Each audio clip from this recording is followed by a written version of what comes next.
This is the story of the one. As a maintenance supervisor at a manufacturing facility, he knows keeping the line up and running is a top priority. That's why he chooses Grainger. Because when a drive belt gets damaged, Grainger makes it easy to find the exact specs for the replacement product he needs. And next day delivery helps ensure he'll have everything in place and running like clockwork. Call 1-800-GRAINGER, click Grainger.com, or just stop by. Grainger, for the ones who get it done.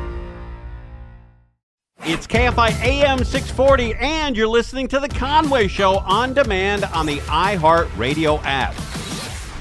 All right, you got the debate? Ready to roll? Here we go, ladies and gentlemen. Very much in play. The debate has begun. ABC presidential debate starts right now. This is an ABC News special. The most consequential moment of this campaign. Kamala Harris. Together, we will chart a new way forward. Donald Trump. We will soon be a great nation again. Face to face. Historic. The ABC News presidential debate. Here now, David Muir and Lindsay Davis. Good evening, I'm David Muir, and thank you for joining us for tonight's ABC News presidential debate. We want to welcome viewers watching on ABC and around the world tonight. Vice President Kamala Harris and President Donald Trump are just moments away from taking the stage in this unprecedented race for president. And I'm Lindsay Davis. Tonight's meeting could be the most consequential event of their campaigns, with Election Day now less than 2 months away. For Vice President Kamala Harris, this is her first debate since President Biden withdrew from the race on July 21st. Of course, that decision followed his debate against President Donald Trump in June. Since then, this race has taken on an entirely new dynamic. And that brings us to the rules of tonight's debate. 90 minutes with 2 commercial breaks. No topics or questions have been shared with the campaigns. The candidates will have 2 minutes to answer questions, and this is the clock. That's what they'll be seeing. 2 minutes for rebuttals and 1 minute for follow-ups, clarifications, or responses. Their microphones will only be turned on when it's their turn to speak. No pre-written notes allowed. There is no audience here tonight in this hall at the National Constitution Center. This is an intimate setting for 2 candidates who have never met. President Trump won the coin toss. He chose to deliver the final closing statement of the evening. Vice President Harris selected the podium to the right.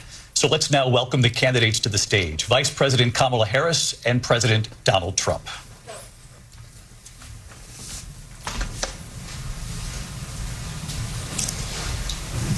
Kamala Harris. Let's have a good debate. Nice to see you. Have fun. Thank you. Welcome to you both. It's wonderful to have you. It's an honor to have you both here tonight. Good evening. We are looking forward to a spirited and thoughtful debate. So let's get started. I want to begin tonight with the issue that voters repeatedly say is their #1 issue, and that is the economy and the cost of living in this country.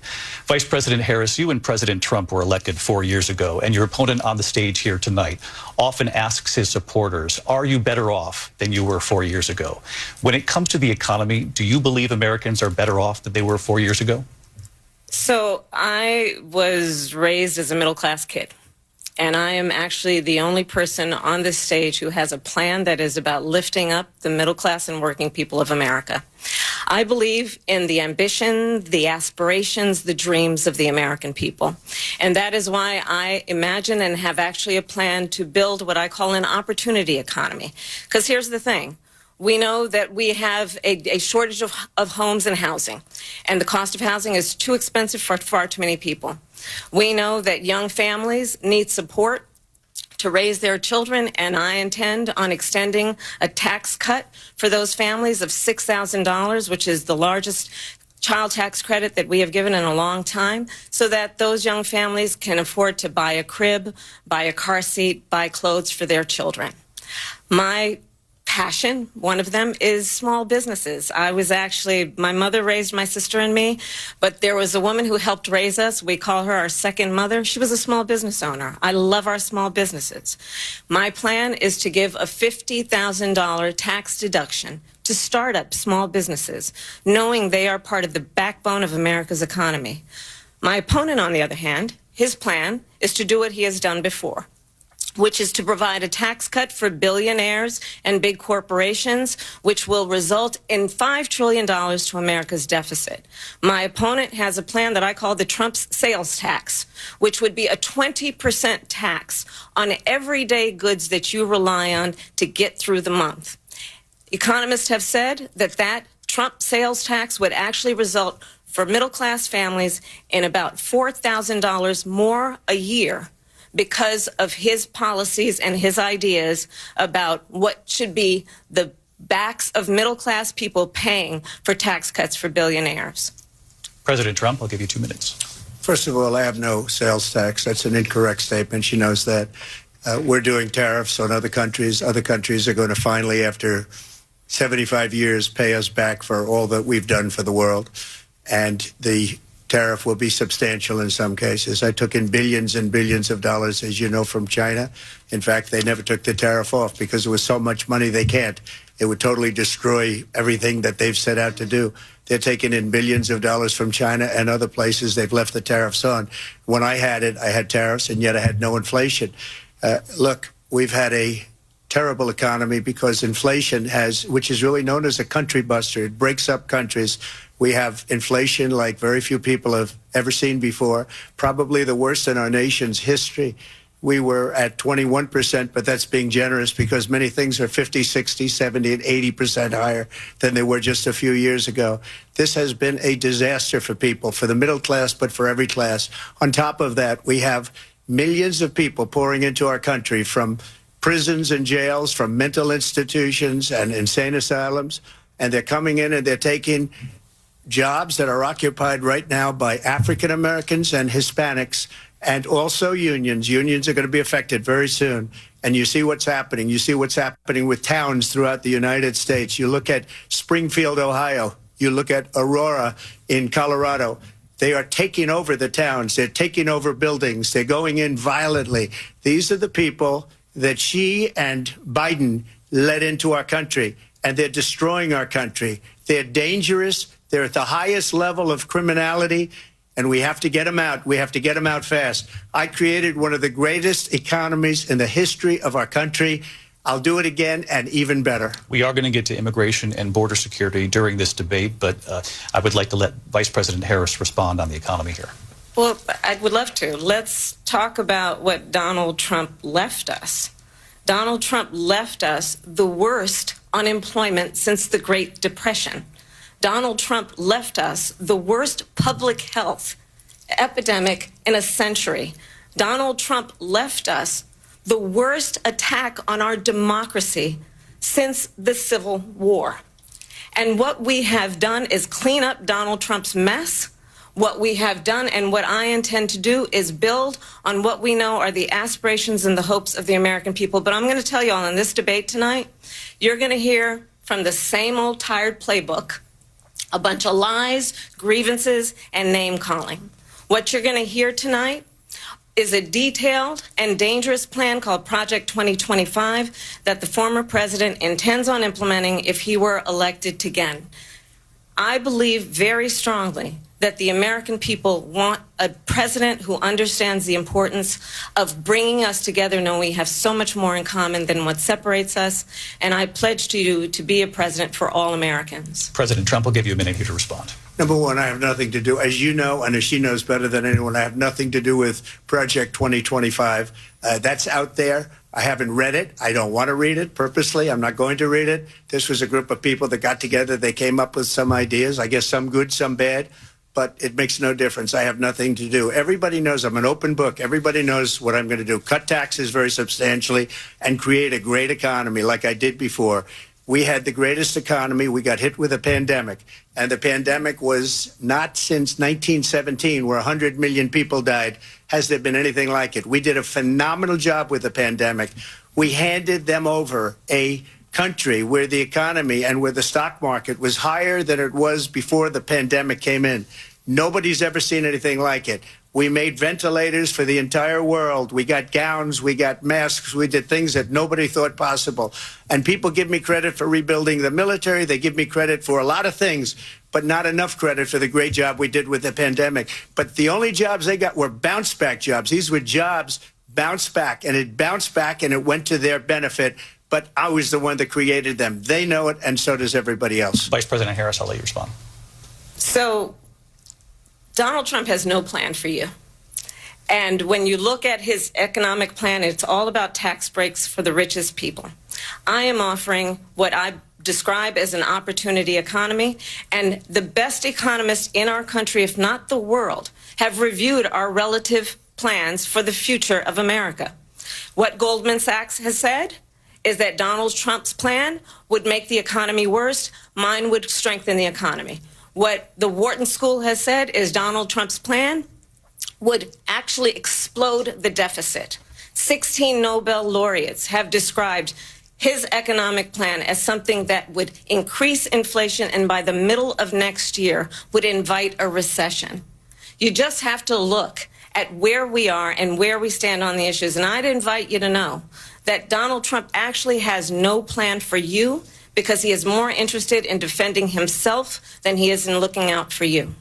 It's just a soundbite. They gave her that to say.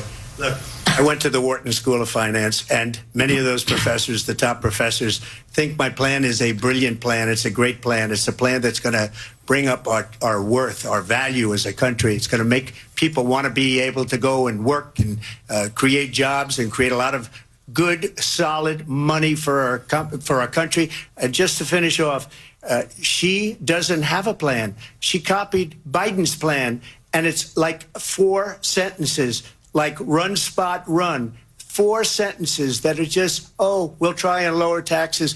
She doesn't have a plan. Take a look at her plan. She doesn't have a plan. Mr. President, I do want to drill down on something you both brought up. The Vice President brought up your tariffs. You responded, and let's drill down on this, because your plan is what she calls is essentially a national sales tax. Your proposal calls for tariffs, as you pointed out here, on foreign imports across the board. You recently said that you might double your plan, imposing tariffs up to 20% on goods coming into this country. As you know, many economists say that with tariffs at that level, costs are then passed on to the consumer. Vice President Harris has argued it'll mean higher prices on gas, food, clothing, medication, arguing it costs the typical family nearly $4,000 a year.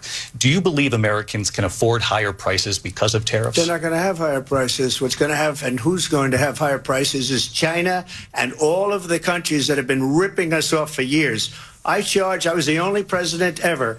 China was paying us hundreds of billions of dollars, and so were other countries. And, you know, if she doesn't like them, they should have gone out and they should have immediately cut the tariffs. But those tariffs are there 3.5 years now under their administration. We are going to take in billions of dollars, hundreds of billions of dollars. I had no inflation, virtually no inflation. They had the highest inflation perhaps in the history of our country, because I've never seen a worse period of time. People can't go out and buy cereal or bacon or eggs or anything else.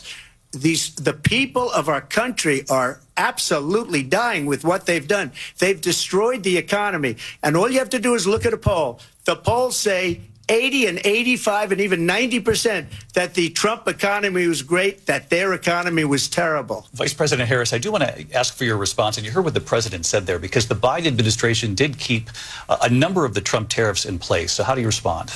Well, let's be clear that the Trump administration resulted in a trade deficit, one of the highest we've ever seen in the history of America. He invited trade wars. You want to talk about his deal with China? What he ended up doing is, under Donald Trump's presidency, he ended up selling American chips to China to help them improve and modernize their military, basically sold us out, when a policy about China should be in making sure the United States of America wins the competition for the 21st century, which means focusing on the details of what that requires, focusing on relationships with our allies, focusing on investing in American-based technology so that we win the race on AI, on quantum computing, focusing on what we need to do to support America's workforce so that we don't end up having on the short end of the stick in terms of workers' rights. But what Donald Trump did, let's talk about this, with COVID, is he actually thanked President Xi for what he did during COVID. Look at his tweet. Thank you, President Xi, exclamation point, when we know that Xi was responsible for lacking and not giving us transparency about the origins of COVID. President Trump, I'll let you respond. First of all, they bought their chips from Taiwan. We hardly make chips anymore because of philosophies like they have and policies like they have. I don't say her because she has no policy. Everything that she believed 3 years ago and 4 years ago is out the window. She's going to my philosophy now. In fact, I was going to send her a MAGA hat. She's gone to my philosophy. But if she ever got elected, she'd change it. And it will be the end of our country. She's a Marxist. Everybody knows she's a Marxist. Her father's a Marxist professor in economics, and he taught her well. But when you look at what she's done to our country, and when you look at these millions and millions of people that are pouring into our country monthly, where it's, I believe, 21 million people, not the 15 that people say, and I think it's a lot higher than the 21. That's bigger than New York State pouring in. And just look at what they're doing to our country. They're criminals. Many of these people coming in are criminals. And that's bad for our economy, too. You know, you mentioned before, we'll talk about immigration later. Well, bad immigration is the worst thing that can happen to our economy. They have, and she has, destroyed our country with policy that's insane. Almost policy that you'd say they have to hate our country. President Trump, thank you. Lindsay? I want to turn to the issue of abortion. President Trump, you've often touted that you were able to kill Roe v. Wade. Last year, you said that you were proud to be the most pro-life president in American history. Then last month, you said that your administration would be great for women and their reproductive rights. In your home state of Florida, you surprised many with regard to your 6-week abortion ban because you initially had said that it was too short. And you said, quote, I'm going to be voting that we need more than 6 weeks. But then the very next day, you reversed course and said you would vote to support the 6-week ban. Vice President Harris says that women shouldn't trust you on the issue of abortion because you've changed your position so many times. Therefore, why should they trust you? Well, the reason I'm doing that vote is because the plan is, as you know, the vote is, they have abortion in the 9th month. They even have, and you can look at the governor of West Virginia, the previous governor of West Virginia, not the current governor, who's doing an excellent job, but the governor before, he said the baby will be born and we will decide what to do with the baby. In other words, we'll execute the baby. And that's why I did that, because that predominates, because they're radical. The Democrats are radical in that. And her vice presidential pick, which I think was a horrible pick, by the way, for our country, because he is really out of it. But her vice presidential pick says abortion in the 9th month is absolutely fine. He also says execution after birth. It's an execution, no longer abortion, because the baby is born, is okay. And that's not okay with me, hence the vote. But what I did is something for 52 years. They've been trying to get Roe v. Wade into the states. And through the genius and heart and strength of 6 Supreme Court justices, we were able to do that. Now, I believe in the exceptions for rape, incest, and life of the mother. I believe strongly in it. Ronald Reagan did also. 85% of Republicans do. Exceptions. Very important. But we were able to get it, and now states are voting on it. And for the first time, you're going to see, look, this is an issue that's torn our country apart for 52 years. Every legal scholar, every Democrat, every Republican, liberal, conservative, they all wanted this issue to be brought back to the states where the people could vote. And that's what happened. Now, Ohio, the vote was somewhat liberal. Kansas, the vote was somewhat liberal, much more liberal than people would have thought. But each individual state is voting. It's the vote of the people now. It's not tied up in the federal government. I did a great service in doing it. It took courage to do it. And the Supreme Court had great courage in doing it. And I give tremendous credit to those 6 justices. There is no state in this country where it is legal to kill a baby after it's born. Madam Vice President, I want to get your response to President Trump. Well, as I said, you're going to hear a bunch of lies, and that's not actually a surprising fact. Let's understand how we got here. Donald Trump hand-selected 3 members of the United States Supreme Court with the intention that they would undo the protections of Roe v. Wade. And they did exactly as he intended. And now in over 20 states, there are Trump abortion bans, which make it criminal for a doctor or nurse to provide health care. In one state, it provides prison for life. Trump abortion bans that make no exception even for rape and incest, which understand what that means. A survivor of a crime of violation to their body does not have the right to make a decision about what happens to their body next. That is immoral. And one does not have to abandon their faith or deeply held beliefs to agree. The government, and Donald Trump certainly, should not be telling a woman what to do with her body. I have talked with women around our country. You want to talk about this is what people wanted? Pregnant women who want to carry a pregnancy to term, suffering from a miscarriage, being denied care in an emergency room because the healthcare providers are afraid they might go to jail, and she's bleeding out in a car in the parking lot. She didn't want that. Her husband didn't want that. A 12 or 13-year-old survivor of incest being forced to carry a pregnancy to term. They don't want that. And I pledge to you, when Congress passes a bill to put back in place the protections of Roe v. Wade, as President of the United States, I will proudly sign it into law. But understand, if Donald Trump were to be reelected, he will sign a national abortion ban. Understand, in his Project 2025, there would be a national abortion, a monitor that would be monitoring your pregnancies, your miscarriages. I think the American people believe that certain freedoms, in particular the freedom to make decisions about one's own body, should not be made by the government. Thank you, Vice President Harris. Well, there she goes again. It's a lie. I'm not signing a ban, and there's no reason to sign a ban, because we've gotten what everybody wanted. Democrats, Republicans, and everybody else, and every legal scholar wanted it to be brought back into the states, and the states are voting. And it may take a little time, but for 52 years, this issue has torn our country apart, and they've wanted it back in the states. And I did something that nobody thought was possible. The states are now voting. What she says is an absolute lie. And as far as the abortion ban, no, I'm not in favor of abortion ban, but it doesn't matter, because this issue has now been taken over by the states. Would you veto a national abortion ban if it came to your desk? Well, I won't have to, because, again, two things. Number one, she said she'll go back to Congress. She'll never get the vote. It's impossible for her to get the vote, especially now with the 50-50, essentially 50-50 in both Senate and the House. She's not going to get the vote. She can't get the vote. She won't even come close to it. So it's just talk. You know what it reminds me of? When they said they're going to get student loans terminated, and it ended up being a total catastrophe. The student loans, and then her, I think probably her boss, if you call him a boss, he spends all his time on the beach.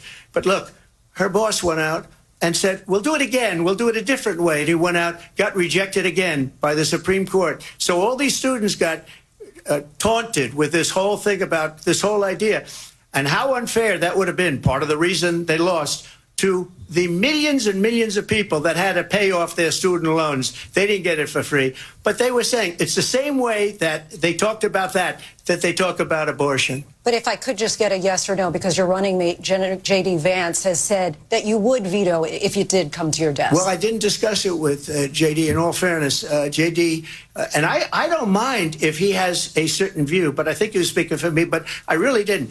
Look, we don't have to discuss it, because she'd never be able to get it, just like she couldn't get student loans. They couldn't get student loans. They didn't even come close to getting student loans. They taunted young people and a lot of other people that had loans. They can never get this approved. So it doesn't matter what she says about going to Congress. Well, wonderful. Let's go to Congress, do it. But the fact is that for years they wanted to get it out of Congress and out of the federal government, and we did something that everybody said couldn't be done. And now you have a vote of the people on abortion.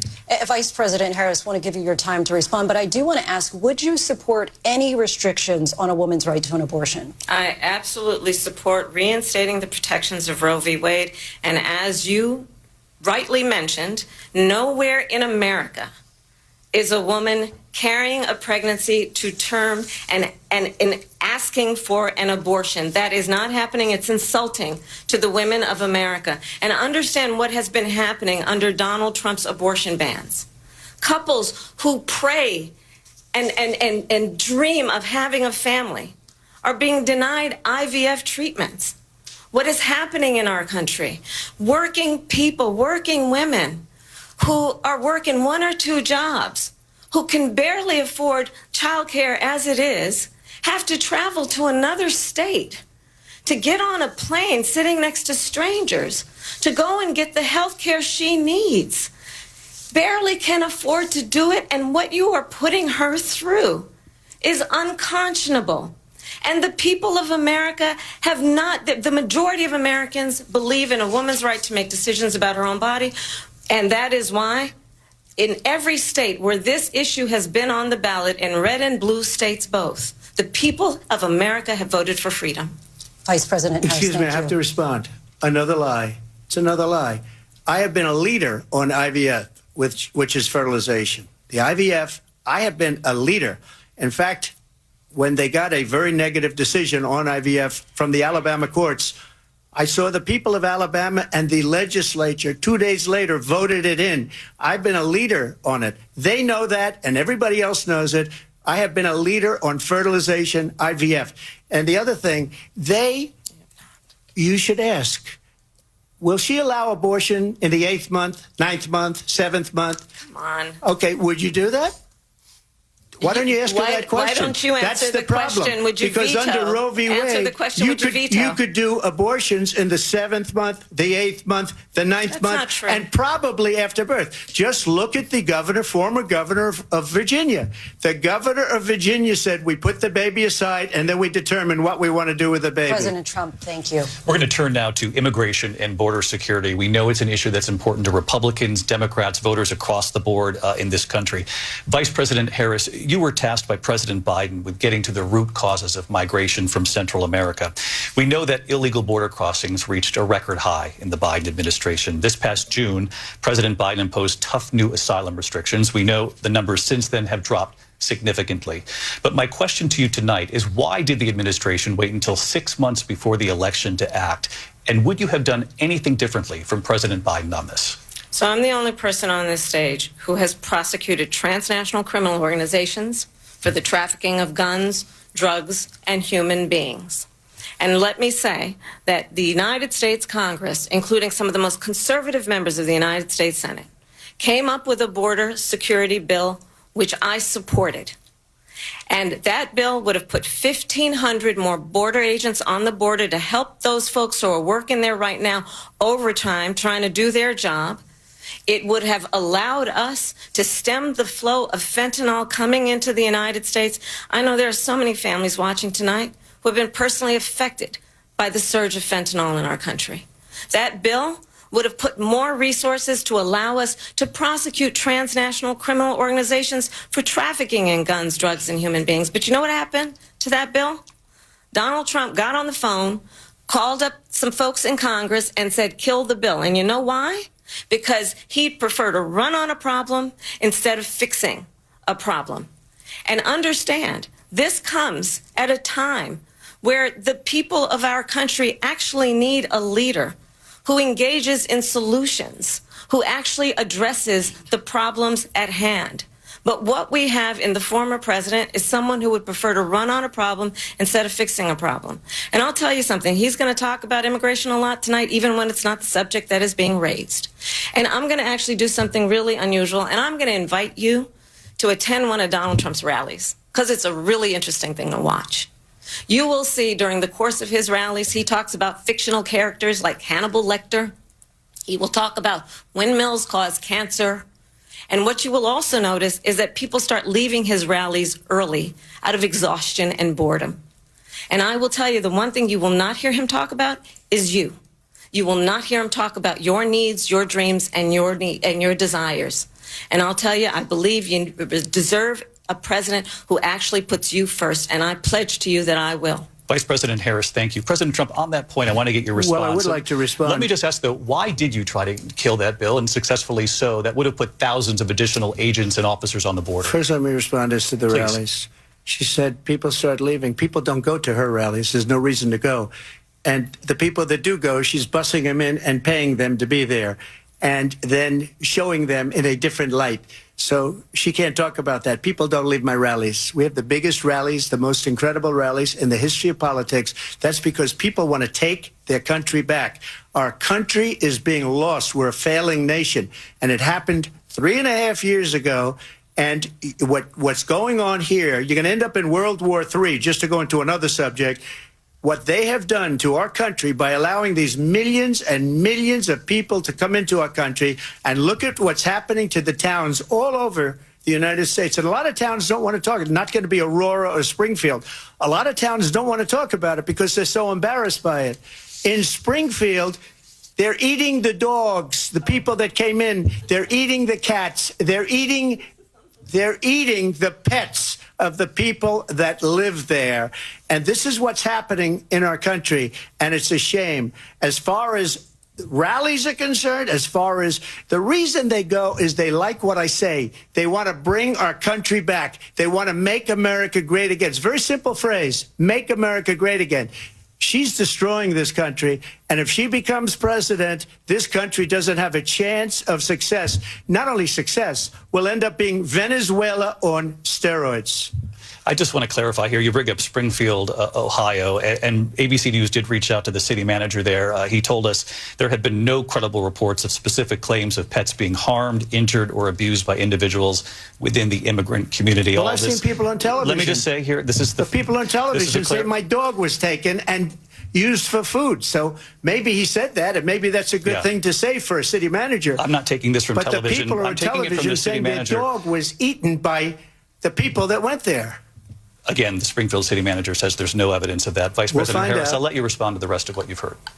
You talk about extreme.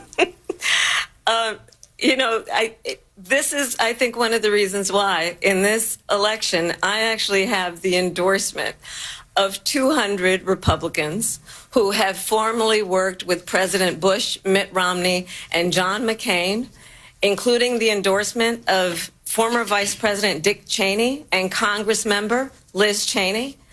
And if you want to really know the inside track on who the former president is, if he didn't make it clear already, just ask people who have worked with him. His former chief of staff, a 4-star general, has said he has contempt for the Constitution of the United States. His former national security advisor has said he is dangerous and unfit. His former Secretary of Defense has said the nation, the Republic, would never survive another Trump term. And when we listen to this kind of rhetoric, when the issues that affect the American people are not being addressed, I think the choice is clear in this election.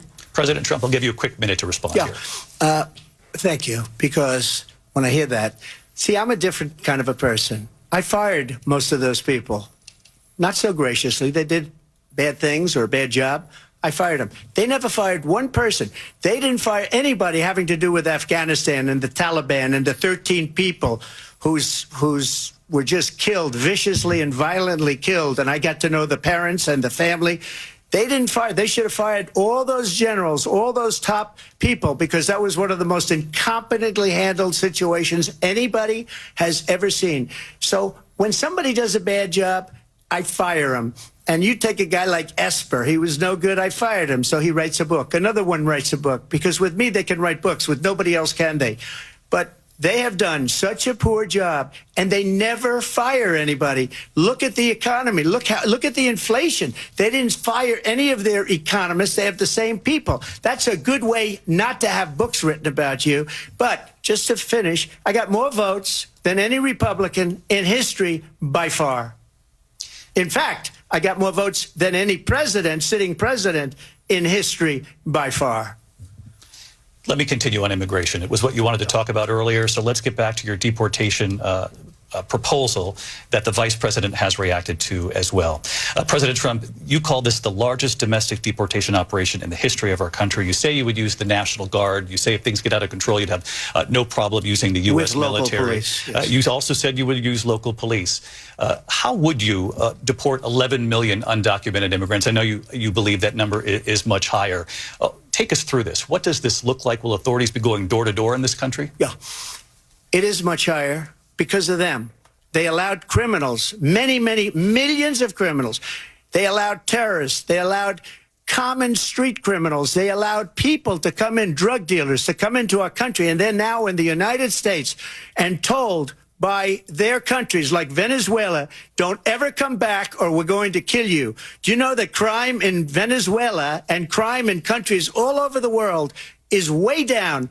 You know why? because they've taken their criminals off the street and they've given them to her to put into our country. And this will be one of the greatest mistakes in history for them to allow.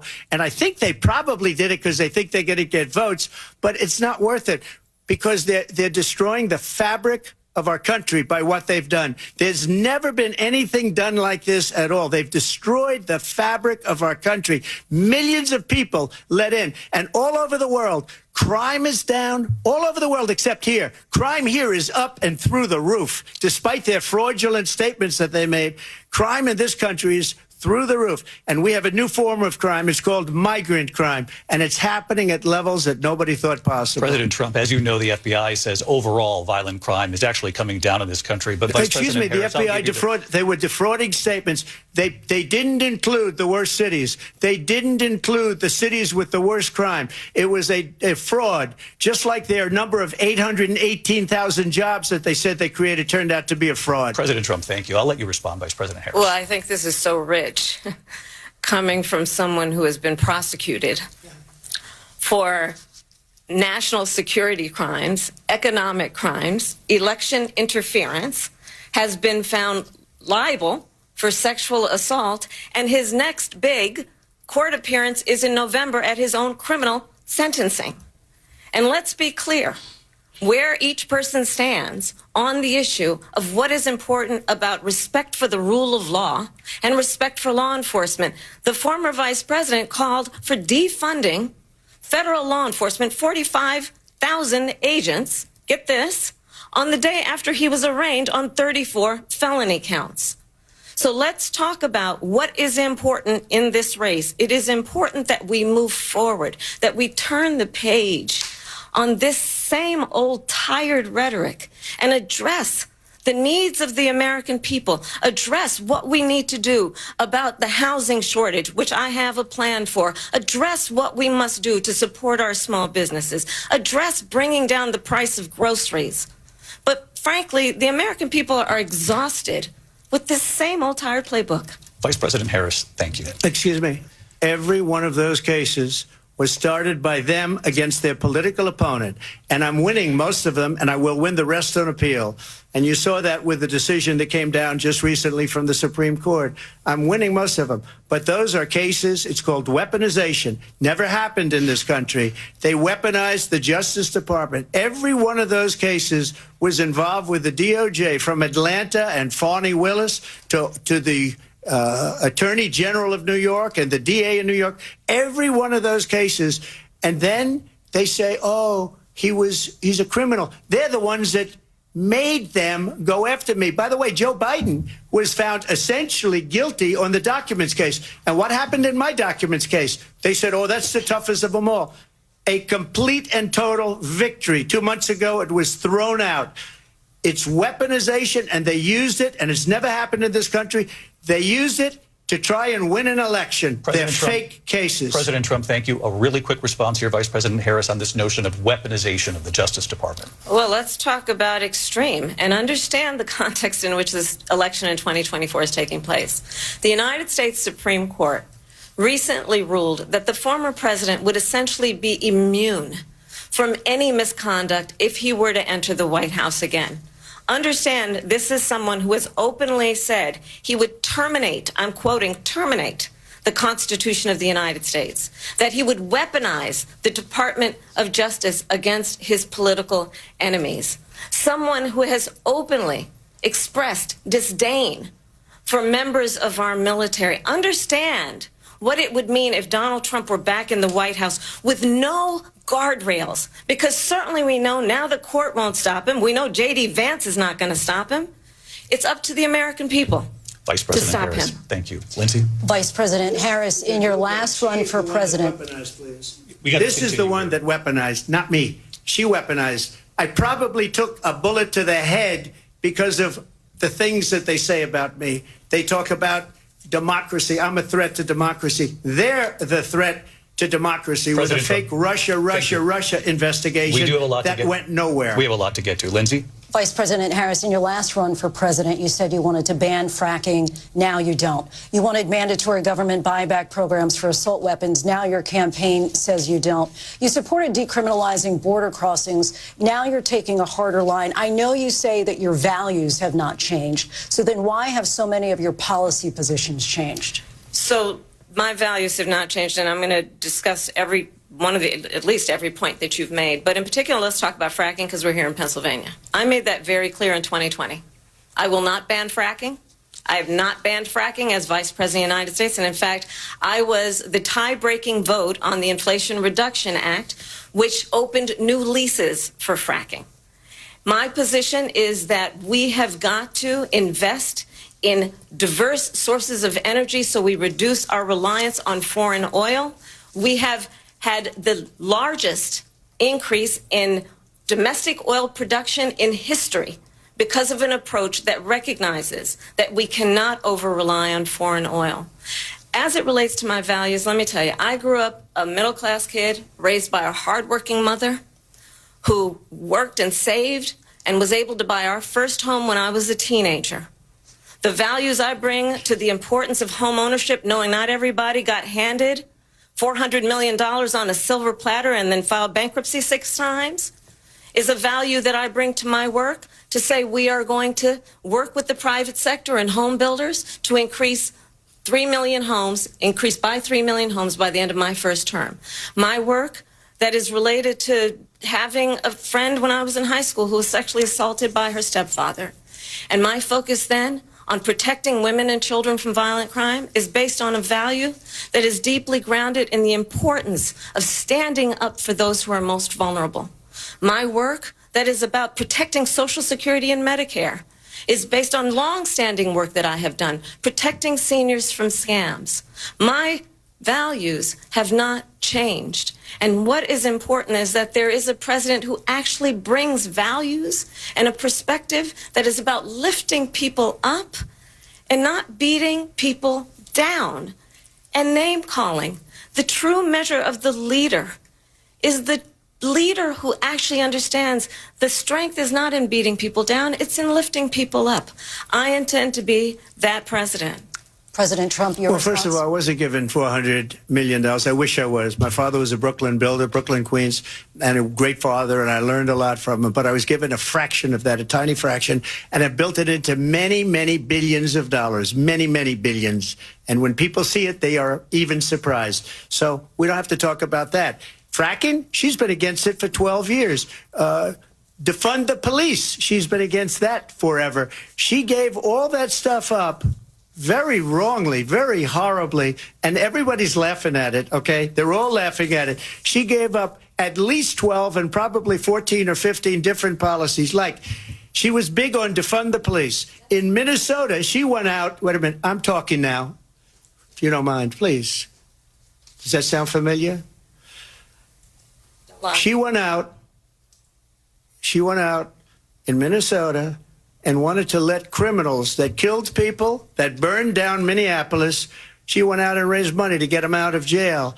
She did things that nobody would ever think of. Now she wants to do transgender operations on illegal aliens that are in prison. This is a radical left liberal that would do this. She wants to confiscate your guns, and she will never allow fracking in Pennsylvania.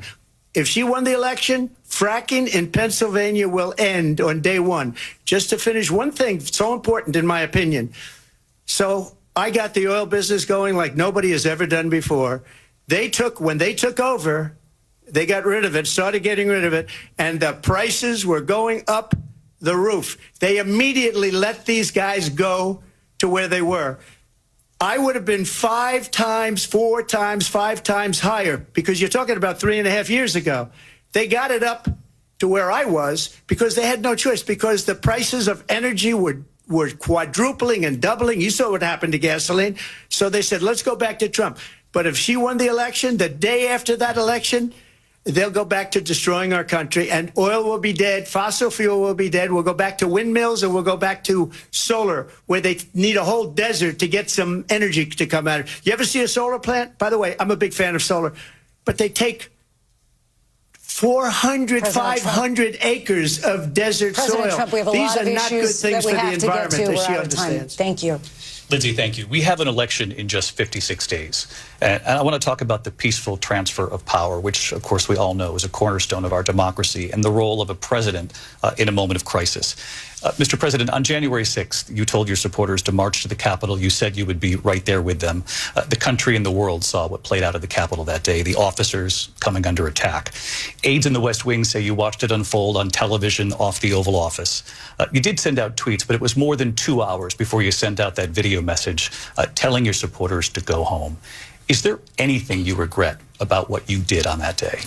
You just said a thing that isn't covered. Peacefully and patriotically, I said during my speech, not later on. Peacefully and patriotically. And nobody on the other side was killed. Ashley Babbitt was shot by an out-of-control police officer that should have never, ever shot her. It's a disgrace. But we didn't do this group of people that have been treated so badly. I ask, what about all the people that are pouring into our country and killing people that she allowed to pour in? She was the border czar. Remember that. She was the border czar. She doesn't want to be called the border czar because she's embarrassed by the border. In fact, she said at the beginning, oh, I'm surprised you're not talking about the border yet. That's because she knows what a bad job they've done. What about those people? When are they going to be prosecuted? When are these people from countries all over the world, not just South America? They're coming in from all over the world, David, all over the world. And crime rates are down all over the world because of it. But let me just when ask are those, David, when are those people going to be prosecuted? When are the people that burned down Minneapolis going to be prosecuted? Or in Seattle? They went into Seattle. They took over a big percentage of the city of Seattle. When are those people going to be prosecuted? But let me just ask you. You might ask her that question. You were the president. You were watching it unfold on television. It's a very simple question as we move forward toward another election. Is there anything you regret about what you did on that day? Yes or no? I had nothing to do with that other than they asked me to make a speech. I showed up for a speech. I said, I think it's going to be big. I went to Nancy Pelosi and the mayor of Washington, D.C., and the mayor put it back in writing, as you know. I said, you know, this is going to be a very big rally or whatever you want to call it. And again, it wasn't done by me. It was done by others. I said, I'd like to give you 10,000 National Guard or soldiers. They rejected me. Nancy Pelosi rejected me. It was just 2 weeks ago. Her daughter has a tape of her saying she is fully responsible for what happened. They want to get rid of that tape. It would have never happened if Nancy Pelosi and the mayor of Washington did their jobs. I wasn't responsible for security. Nancy Pelosi was responsible. She didn't do her job. The question was about you as president, not about former Speaker Pelosi, but I do want Vice President Harris to respond here. I was at the Capitol on January 6th. I was the vice president-elect. I was also an acting senator. I was there. And on that day, the President of the United States incited a violent mob to attack our nation's capital, to desecrate our nation's capital. On that day, 140 law enforcement officers were injured, and some died. And understand, the former president has been indicted and impeached for exactly that reason. But this is not an isolated situation. Let's remember Charlottesville, where there was a mob of people carrying tiki torches, spewing anti-Semitic hate. And what did the president then at the time say? There were fine people on each side. Let's remember that when it came to the Proud Boys, a militia, the president said, the former president said, stand back and stand by. So for everyone watching who remembers what January 6th was, I say we don't have to go back. Let's not go back. We're not going back. It's time to turn the page. And if that was a bridge too far for you, well, there is a place in our campaign for you to stand for country, to stand for our democracy, to stand for rule of law, and to end the chaos, and to end the approach that is about attacking the foundations of our democracy because you don't like the outcome. And be clear on that point. Donald Trump, the candidate, has said in this election there will be a bloodbath if this and the outcome of this election is not to his liking. Let's turn the page on this. Let's not go back. Let's chart a course for the future and not go backwards to the past. Let me just follow up here. It was a different term, and it was a term that related to energy because they have destroyed our energy business. That was where Bloodbath was. Also, on Charlottesville, that story has been, as you would say, debunked. Laura Ingraham, Sean Hannity, Jesse, all of these people, they covered it. If they go an extra sentence, they will see it was perfect. It was debunked in almost every newspaper, but they still bring it up, just like they bring 2025 up.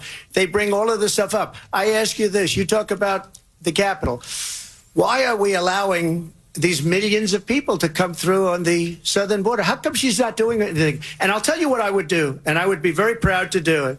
I would say we would both leave this debate right now. I'd like to see her go down to Washington, D.C. during this debate because we're wasting a lot of time. Go down to, because she's been so bad, it's so ridiculous. Go down to Washington, D.C. and let her sign a bill to close up the border because they have the right to do it. They don't need bills. They have the right to do it. The President of the United States, you'll get him out of bed. You'll wake him up at 4 o'clock in the afternoon. You'll say, come on down to the office. Let's sign a bill. If he signs a bill that the border is closed, all he has to do is say it to the Border Patrol, who are phenomenal. If they do that, the border is closed. Mr. Those President, people are killing many people, unlike J6. We talked immigration here tonight. I do want to focus on this next issue to both of you because it really brings us this into focus, truth in these times that we're living in. Mr. President, for 3.5 years after you lost the 2020 election, you repeatedly falsely claimed that you won, many times saying you won in a landslide. In the past couple of weeks leading up to this debate, you have said, quote, you lost by a whisker, that you, quote, didn't quite make it, that you came up a little bit short. I said that? Are you now acknowledging that you lost in 2020? No, I don't acknowledge that at all. I said that sarcastically. You know that. It was said, oh, we lost by a whisker. That was said sarcastically.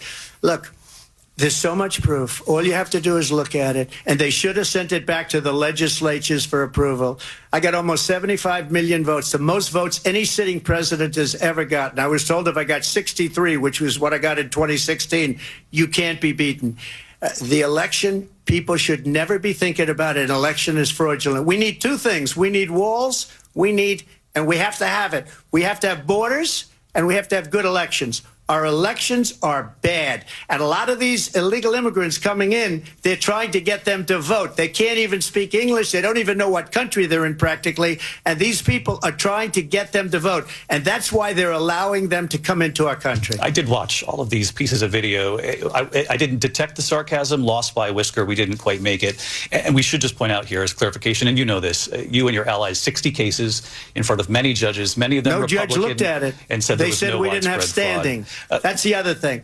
They said we didn't have standing, a technicality. Can you imagine a system where a person in an election doesn't have standing? The President of the United States doesn't have standing. That's how we lost. If you look at the facts, and I'd love to have you'll do a special on it. I'll show you Georgia, and I'll show you Wisconsin, and I'll show you Pennsylvania, and I'll show you. We have so many facts and statistics, but you know what? That doesn't matter because we have to solve the problem that we have right now. That's old news. And the problem that we have right now is we have a nation in decline, and they have put it into decline. We have a nation that is dying, David. Mr. President, thank you. Vice President Harris, you heard the president there tonight. He said he didn't say that he lost by a whisker. So he still believes he did not lose the election that was won by President Biden and yourself. But I do want to ask you about something that's come up in the last couple of days. This was a post from President Trump about this upcoming election just weeks away. He said, when I win, those people who cheated, and then he lists donors, voters, election officials, he says will be prosecuted to the fullest extent of the law, which will include long-term prison sentences. One of your campaign's top lawyers responded saying, we won't let Donald Trump intimidate us. We won't let him suppress the vote. Is that what you believe he's trying to do here? Donald Trump was fired by 81 million people. So let's be clear about that. And clearly he is having a very difficult time processing that.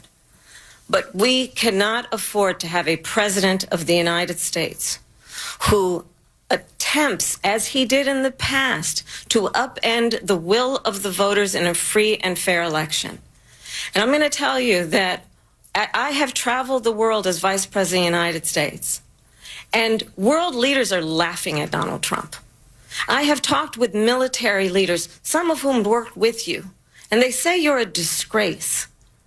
And when you then talk in this way in a presidential debate and deny what over and over again are court cases you have lost because you did, in fact, lose that election, it leads one to believe that perhaps we do not have in the candidate to my right the temperament or the ability to not be confused about fact. That's deeply troubling, and the American people deserve better. I'll give you 1 minute to respond, Mr. President. Let me just say about world leaders. Viktor Orban, one of the most respected men, they call him a strong man. He's a tough person, smart. Prime Minister of Hungary. They said, why is the whole world blowing up? 3 years ago, it wasn't. Why is it blowing up? He said, because you need Trump back as president. They were afraid of him. China was afraid, and I don't like to use the word afraid, but I'm just quoting him. China was afraid of him. North Korea was afraid of him. Look at what's going on with North Korea, by the way. He said Russia was afraid of him. I ended the Nord Stream 2 pipeline, and Biden put it back on day one, but he ended the XL pipeline. The XL pipeline in our country, he ended that. But he let the Russians build a pipeline going all over Europe and heading into Germany, the biggest pipeline in the world. Look, Viktor Orban said it. He said the most respected, most feared person is Donald Trump. We had no problems when Trump was president. But when this weak, pathetic man that you saw at a debate just a few months ago, that if he weren't in that debate, he'd be running instead of her. She got no votes. He got 14 million votes. What you did, you talk about a threat to democracy. He got 14 million votes, and they threw him out of office. And you know what? I'll give you a little secret. He hates her. He can't stand her. But he got 14 million votes. They threw him out. She got 0 votes. And when she ran, she was the first one to leave because she failed. And now she's running. I don't understand it, but I'm okay with it because your time is I think we're going to do very well. We've got a lot more to get to. Turning now to the Israel-Hamas war and the hostages who are still being held, Americans among them. Vice President Harris, in December, you said, quote, Israel has a right to defend itself, but you added, quote, it matters how, saying international humanitarian law must be respected. Israel must do more to protect innocent civilians. You said that 9 months ago. Now an estimated 40,000 Palestinians are dead. Nearly 100 hostages remain. Just last week, Prime Minister Benjamin Netanyahu said there's not a deal in the making. President Biden has not been able to break through the stalemate. How would you do it? Well, let's understand how we got here. On October 7, Hamas, a terrorist organization, slaughtered 1,200 Israelis. Many of them young people who were simply attending a concert. Women were horribly raped. And so absolutely, I said then, I say now, Israel has a right to defend itself. We would. And how it does so matters. Because it is also true, far too many innocent Palestinians have been killed. Children, mothers. What we know is that this war must end. It must end immediately, and the way it will end is we need a ceasefire deal and we need the hostages out. And so we will continue to work around the clock on that. Work around the clock, also understanding that we must chart a course for a two-state solution. And in that solution, there must be security for the Israeli people and Israel, and in equal measure for the Palestinians. But the one thing I will assure you always, I will always give Israel the ability to defend itself, in particular as it relates to Iran and any threat that Iran and its proxies pose to Israel. But we must have a two-state solution where we can rebuild Gaza, where the Palestinians have security, self-determination, and the dignity they so rightly deserve. President Trump, how would you negotiate with Netanyahu and also Hamas in order to get the hostages out and prevent the killing of more innocent civilians in Gaza? If I were president, it would have never started. If I were president, Russia would have never, ever, I know Putin very well, he would have never, and there was no threat of it either, by the way, for 4 years, have gone into Ukraine and killed millions of people when you add it up, far worse than people understand what's going on over there. But when she mentions about Israel, all of a sudden, she hates Israel. She wouldn't even meet with Netanyahu when he went to Congress to make a very important speech. She refused to be there because she was at a sorority party of hers. She wanted to go to the sorority party. She hates Israel. If she's president, I believe that Israel will not exist within 2 years from now. And I've been pretty good at predictions, and I hope I'm wrong about that one. She hates Israel. At the same time, in her own way, she hates the Arab population because the whole place is going to get blown up. Arabs, Jewish people, Israel will be gone.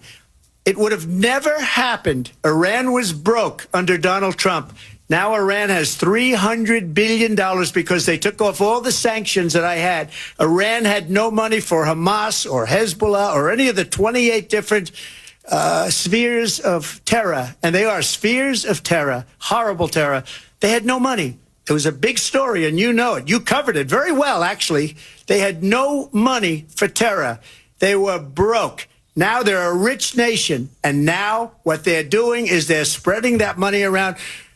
Look at what's happening with the Houthis and Yemen. Look at what's going on in the Middle East. This would have never happened. I will get that settled and fast, and I'll get the war with Ukraine and Russia ended. If I'm president-elect, I'll get it done before even becoming president. Vice President Harris, he says you hate Israel. That's absolutely not true. I have my entire career and life supported Israel and the Israeli people. He knows that. He's trying to, again, divide and distract from the reality, which is it is very well known that Donald Trump is weak and wrong on national security and foreign policy. It is well known that he admires dictators, wants to be a dictator on day one, according to himself. It is well known that he said of Putin that he can do whatever the hell he wants and go into Ukraine. It is well known that he said when Russia went into Ukraine, it was brilliant. It is well known he exchanged love letters with Kim Jong-un. And it is absolutely well known that these dictators and autocrats are rooting for you to be president again because they're so clear. They can manipulate you with flattery and favors. And that is why so many military leaders who you have worked with have told me you are a disgrace. That is why we understand that we have to have a president who is not consistently weak and wrong on national security, including the importance of upholding and respecting in highest regard our military. Vice President Harris, thank you. They're the ones, and she's the one that caused it, that's weak on national security by allowing every nation last month for the year, 168 different countries sending people into our country. Their crime rates are way down. Putin endorsed her last week, said, I hope she wins. And I think he meant it because what he's gotten away with is absolutely incredible. It wouldn't have happened with me. The leaders of other countries think that they're weak and incompetent, and they are. They're grossly incompetent. And I just ask one question. Why does Biden go in and kill the Keystone Pipeline and approve the single biggest deal that Russia's ever made, Nord Stream 2, the biggest pipeline anywhere in the world going to Germany and all over Europe? Because they're weak and they're ineffective.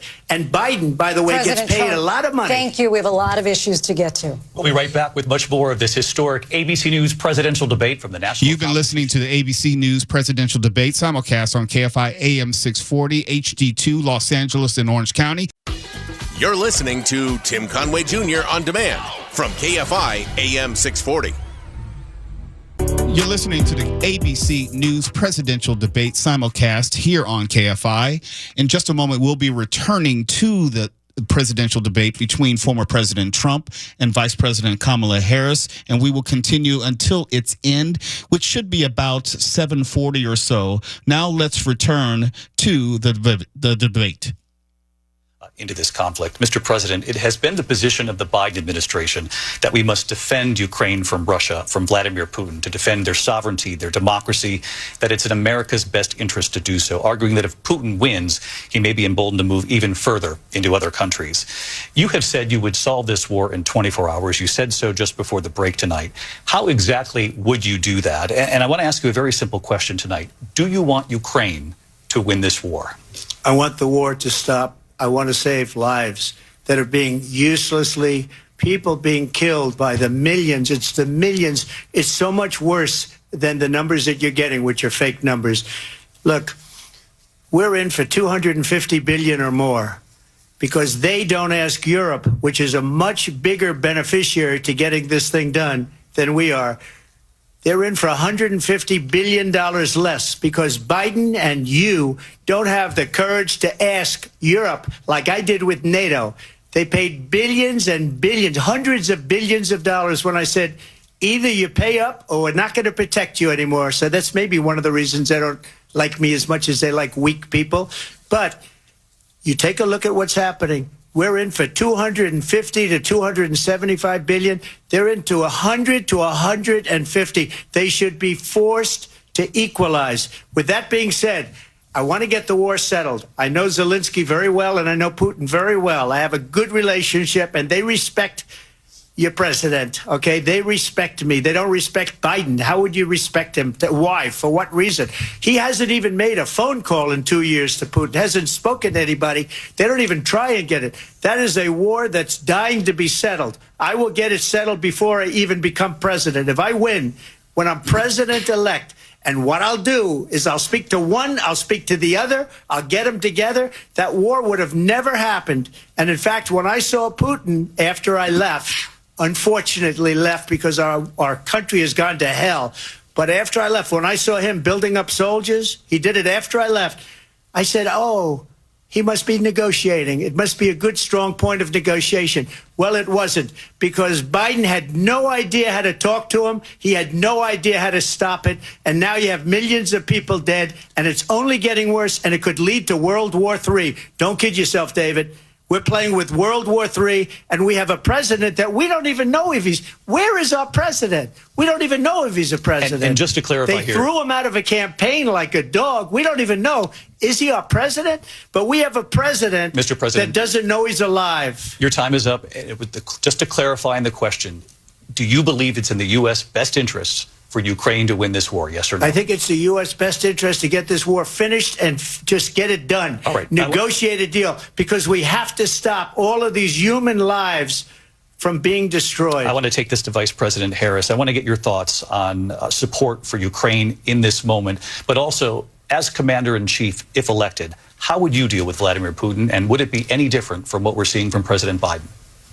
Well, first of all, it's important to remind the former president you're not running against Joe Biden, you're running against me. I believe the reason that Donald Trump says that this war would be over within 24 hours is because he would just give it up. And that's not who we are as Americans. Let's understand what happened here.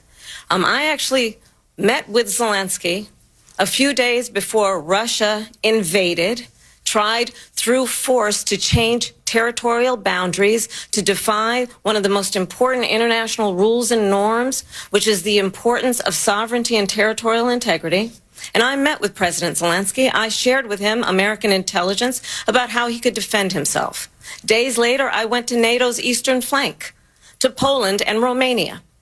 And through the work that I and others did, we brought 50 countries together to support Ukraine in its righteous defense.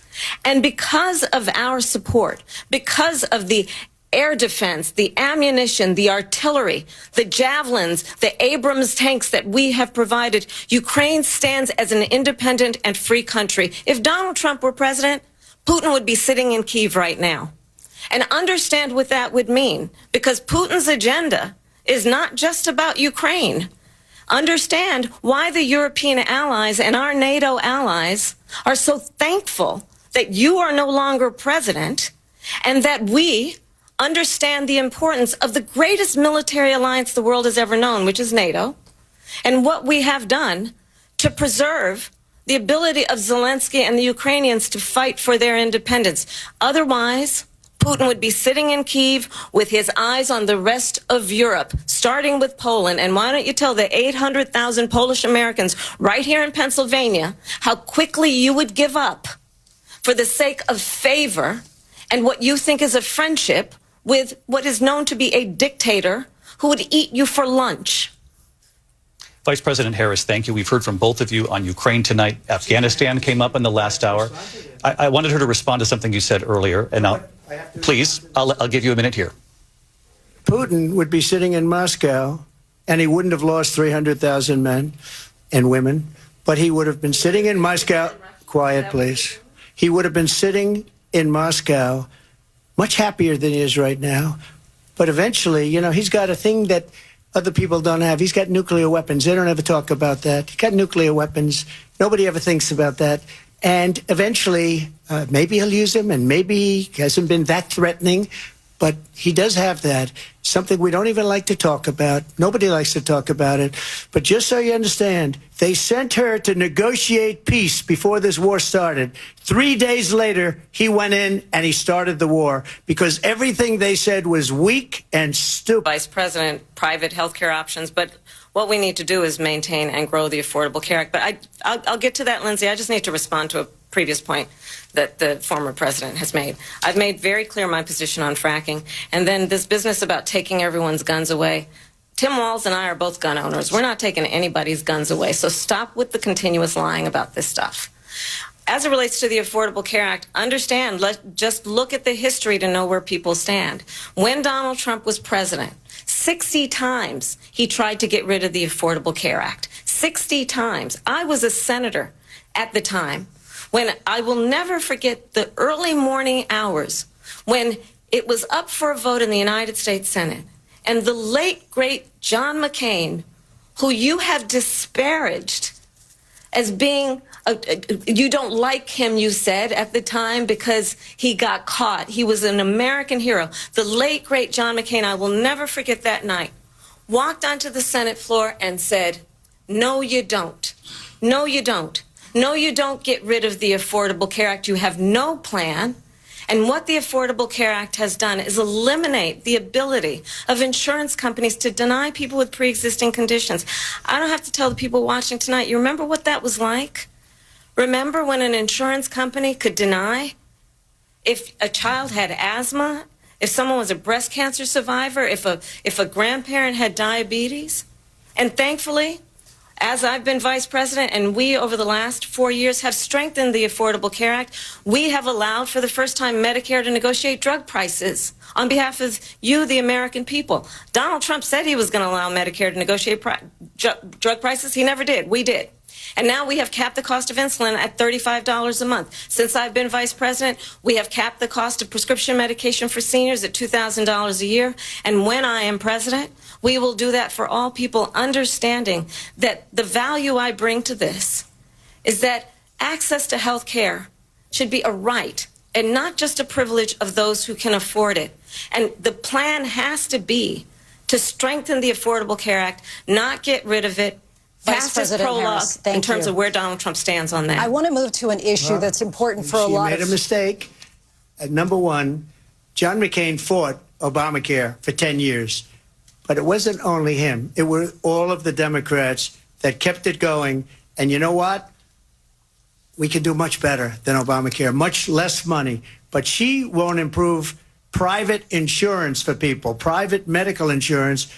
That's another thing she doesn't want to get. People are paying privately for insurance that have worked hard and made money, and they want to have private. She wants everybody to be on government insurance where you wait 6 months for an operation that you need immediately. President Trump, thank you. We have another issue that we'd like to get to that's important for a number of Americans, in particular younger voters, and that's climate change. President Trump, with regard to the environment, you say that we have to have clean air and clean water. Vice President Harris, you call climate change an existential threat. The question to you both tonight is, what would you do to fight climate change? And Vice President Harris, we'll start with you. 1 minute for you each. Well, the former president had said that climate change is a hoax.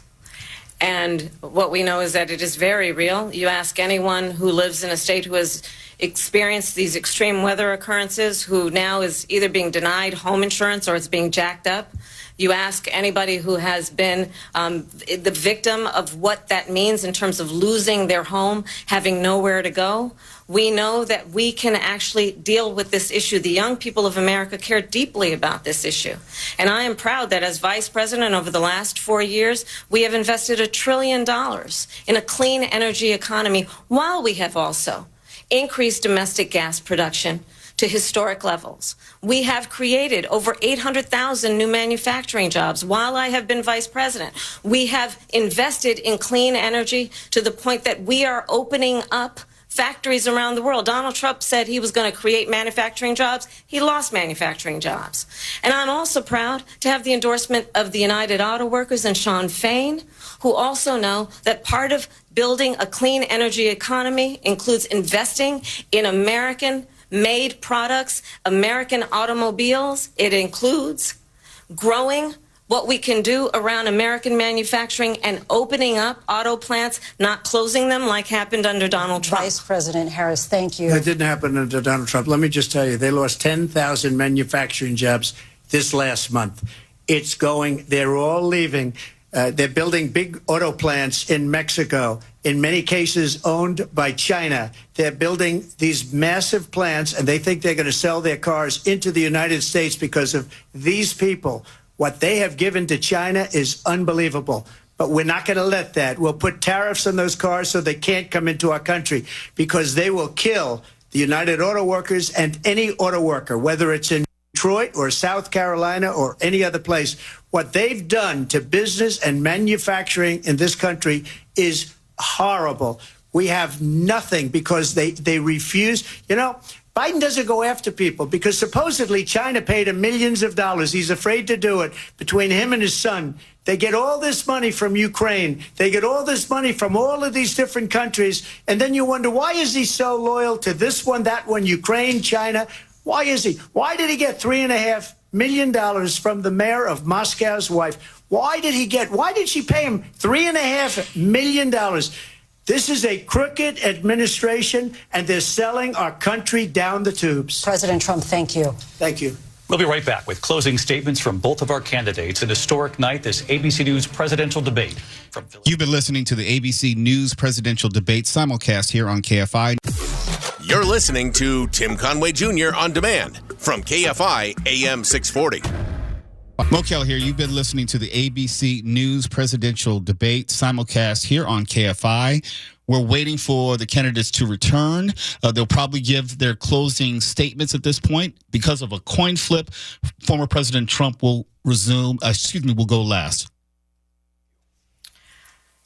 So I think you've heard tonight two very different visions for our country. One that is focused on the future, and the other that is focused on the past, and an attempt to take us backward. But we're not going back.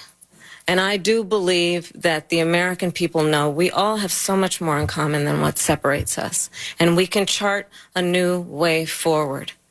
And a vision of that includes having a plan, understanding the aspirations, the dreams, the hopes, the ambition of the American people, which is why I intend to create an opportunity economy, investing in small businesses, in new families, in what we can do around protecting seniors, what we can do that is about giving hardworking folks a break and bringing down the cost of living.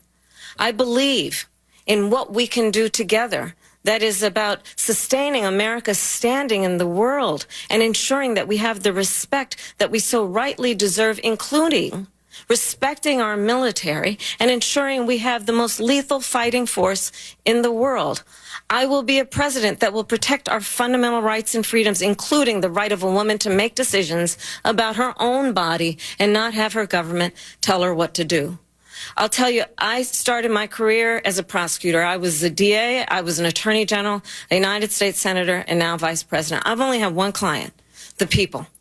And I'll tell you, as a prosecutor, I never asked a victim or a witness, are you a Republican or a Democrat? The only thing I ever asked them, are you okay? And that's the kind of president we need right now.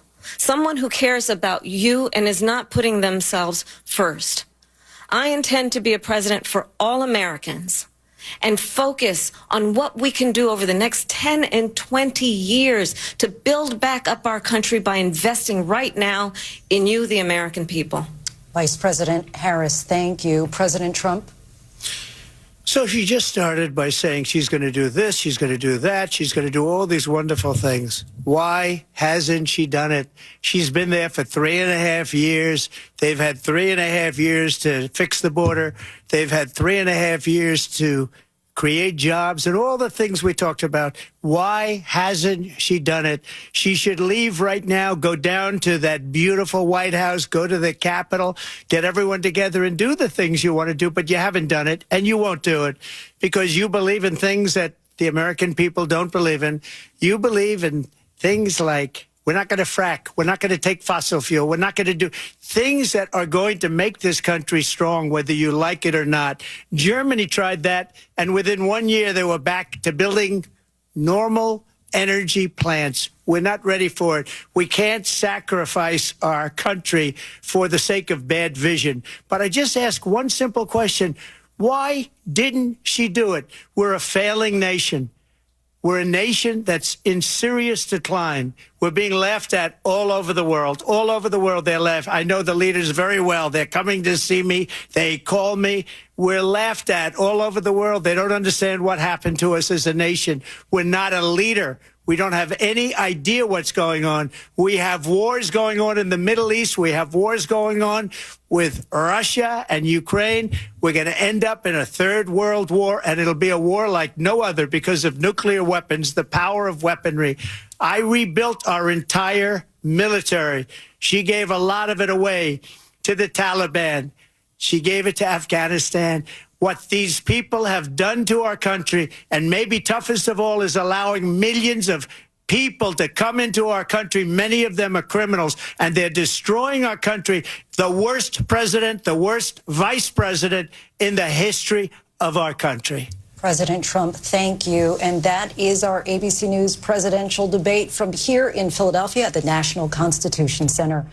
Conway Show on demand on the iHeartRadio app. Now, you can always hear us live on KFI AM 640, 4 to 7 p.m. Monday through Friday, and anytime on demand on the iHeartRadio app.